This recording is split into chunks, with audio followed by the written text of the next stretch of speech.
The movie opens in Iraq in 2010. A small group of soldiers are running through a war zone in the desert when they encounter a man-made underground cave. The group leader, Lieutenant Griggs, sends two soldiers, Jimmy Tratner and Mike Santino, to investigate. Jimmy is recording. Underground, the camera light starts to flicker and then eventually dies out completely. Jimmy and Santino are heard screaming, and then the night vision comes on to reveal hundreds of bats exiting the cave around the two men. Santino produces a light and walks over a river of human skulls to the back of the cave, despite Jimmy's pleas to leave. He illuminates the back wall of the cave, which has a Latin inscription on it. The movie then flashes forward to 2013, in New York.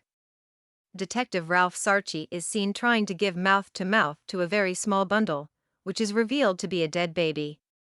The coroner asks him repeatedly to let go, but he has trouble doing so and is clearly affected by the experience. The next scene shows Sarchi and his partner, Butler, patrolling the streets of New York. They hear a call coming in about a domestic dispute case and Sarchi says they'll take it. Butler, an adrenaline junkie, is excited because apparently Sarchi has a radar that causes him to take cases that take unusual, often violent turns. The call is about Jimmy Tratner. They pull up to his house and Jimmy answers the door. Sarchi needs to see his wife, so Jimmy lets them inside. The wife, sitting on the sofa, lifts her head to show she has been badly beaten. Sarchi and Butler immediately try to arrest Jimmy, who fights back with a knife, slashing Sarchi's arm, and then sprints away. They eventually catch him, with Sarchi beating him so badly that Butler has to pull him away and arrest him. Sarchi notices Jimmy's fingernails are bleeding. After Sarchi gets stitches in his arm, the two get a call for the local zoo. Upon arriving, the police at the scene tell them a woman has thrown her 2-year-old boy into the lion's pit. Luckily, the pit is being repainted, so the lions are not there, but the boy was badly injured. In the ensuing chaos, the woman escaped and the power went out. Sarchi and Butler split up and look for the woman. Sarchi notices the animals are going crazy and eventually finds the woman trying to dig into the ground with her bare fingernails. She is also constantly repeating the lyrics to a song by The Doors. While arresting her, they notice a man in a hood, presumably the painter, in the lion enclosure. Sarchi wants to talk to him, but he just slowly walks away, farther into the lion's pit. Sarchi follows him when suddenly the two lions are out in the enclosure. He barely escapes. Upon taking the woman, named Jane, to the station, they are met by a priest named Mendoza. He wants to know more about Jane's behavior, saying he's been close with her for years and that she isn't insane. He says there are two types of evil: secondary evil, which man does, and primary evil, which is something else entirely. He believes Jane is possessed. Sarchi doesn't believe the priest, but takes his card anyway. The two are filling out the paperwork for the night when Sarchi gets a video message from his wife, Jen, and his young daughter, Christina, saying goodnight. Butler tells him the zoo will get them the video for the night's incidents in a few days. Sarchi overhears two other detectives talking about a case where a woman got a call from her father, who's been dead for 7 years, to shut the damn door. Seeing a connection between the woman in the zoo and this case, The Doors, Sarchi offers to take the case off their hands. He and Butler go to a house where the family says they think the house is possessed and that strange sounds have been coming from the basement, which was recently being painted. None of the lights in their house work, none of the candles will burn, and every time they replace a light bulb it burns out within a few hours. Sarchi and Butler go down the stairs to investigate. The place reeks and hasn't been touched for some time. Butler goes upstairs for air, and Sarchi's radio starts making static for no reason. He eventually finds a body in the basement rolled up in a tarpaulin, later to be revealed to be Lieutenant Griggs. Sarchi questions the family and they identify his picture as a painter. They say there was another painter too, but they didn't see his face as he always had a hood on. Sarchi goes home to see his wife and daughter. The next morning Jen and Christina go to church, but Sarchi doesn't go. Jen tells Christina he used to go to church, but doesn't anymore. He doesn't believe anymore. Sarchi and Butler go to Griggs's apartment and discover he was Jane's husband. His apartment is a wreck. They find another picture with Lieutenant Griggs, Jimmy, and a man named Santino in it. Upon looking him up, they discover all three were dishonorably discharged for attacking an army chaplain. They served time and got out a couple of years ago. Sarchi recognizes Santino as the painter from the lion enclosure, and they further infer he is the painter from the house. Lieutenant Griggs was found to have killed himself by drinking paint thinner, but Santino had to have been the one to wrap him in the tarpaulin. The zoo has finally sent over the footage from the night the detectives were there. First, they watch the video of Jane.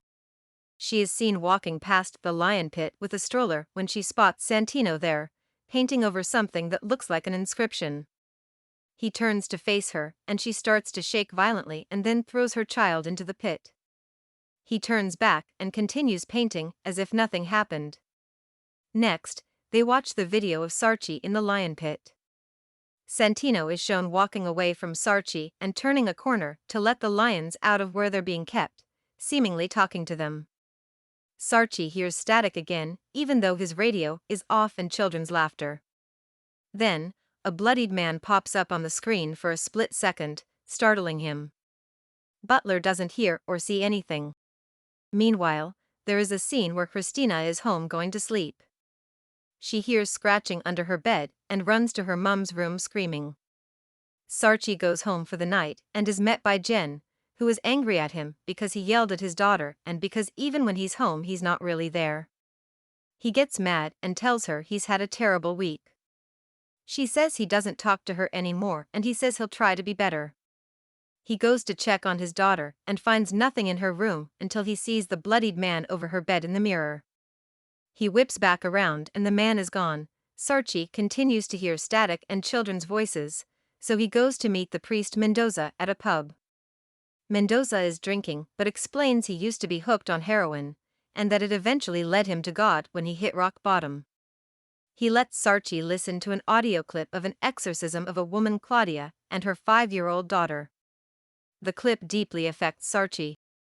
Sarchi lets Mendoza take a look at the clips, and Mendoza doesn't hear the voices or see the man.